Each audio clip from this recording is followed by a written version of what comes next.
హాగరు అబ్రహామునకు అసలు భార్యే కాదు అనే యూదుల తప్పుడు ప్రచారానికి పరిశుద్ధ బైబిల్ చూపే నిజమైన సమాధానం ఏమిటో ముందుగా పరిశీలిద్దాం. ఆదికాండము 16వ అధ్యాయం 3వ వాక్యం చదువుతున్నాను. అబ్రహాము భార్య అయిన సారాయి తన దాసి అయిన హాగరును ఐగుప్తురాలిని తీసుకొని తన పెనిమిటి అయిన అబ్రహామునకు భార్యగా ఉండునట్లు అతనికి ఇచ్చెను. ఈ వాక్యంలో అత్యంత గమనార్హమైన విషయం, హాగరును భార్యగా ఉండటానికి సారాయి అబ్రహామునకు ఇచ్చినన్నది. కనుక హాగరు అబ్రహామునకు చట్టబద్ధమైన భార్యే అన్నది బైబిల్ ప్రకారం రూఢి అవుతుంది. ఈ విషయాన్ని కాదన్న వాడు బైబిల్ గ్రంథ తిరస్కారి అవుతాడనేది మనకి సుస్పష్టంగా అర్థమవుతుంది. రెండవ పాయింట్, ఇస్మాయిలు అబ్రహామునకు జ్యేష్ఠ కుమారుడు అయినప్పటికీ దాసి కుమారుడు గనక దేవుని ఆశీర్వాదానికి మరియు అబ్రహాము వారసత్వానికి అర్హుడు కాలేడని అధిక శాతం యూద క్రైస్తవ పండితులు భ్రమిస్తూ ఉంటారు. వారి ఆ భ్రమకు కారణం పరిశుద్ధ గ్రంథ కనీస జ్ఞాన రాహిత్యమే అని చెప్పుకోవచ్చు. బైబిల్ ప్రకారం దాసి కుమారులకు వారసత్వము, దేవుని ఆశీర్వాదము ఉంటుంది.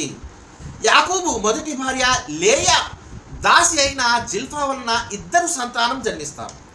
ఆదికాండము 30వ అధ్యాయం 10 నుండి 13 వాక్యాలను పరిశీలించినట్లయితే, లేయా దాసి అయిన జిల్ఫా యాకోబునకు 2వ కుమారుని కనగా, లేయా నేను భాగ్యవంతురాలను, స్త్రీలు నన్ను భాగ్యవతి అందురు కదా అని అతనికి ఆషేరు అని పేరు పెట్టెను.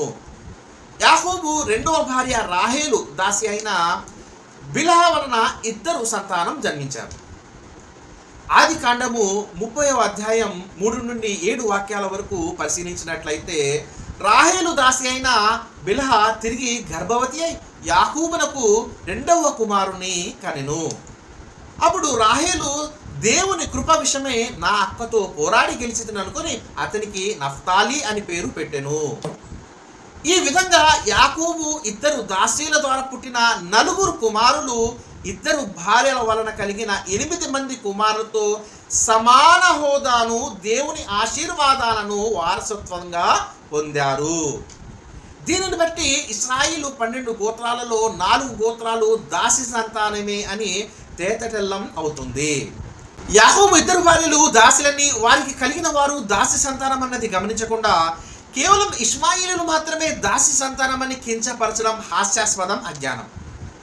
ఇశ్రాయేలులలో కొందరు దాసి సంతానం అయినప్పటికీ వారిని ఆశీర్వదించబడిన ఇశ్రాయేలు 12 గోత్రములుగా పరిశుద్ధ గ్రంథం తెలియజేస్తుంది. దీనిని బట్టి దాసి సంతానానికి దేవుని ఆశీర్వాదాలు మరియు తండ్రి వారసత్వం వంటివి ఉండవని వాదించే వారికి పరిశుద్ధ గ్రంథ జ్ఞానం లేనట్లే అనుకోవాలి.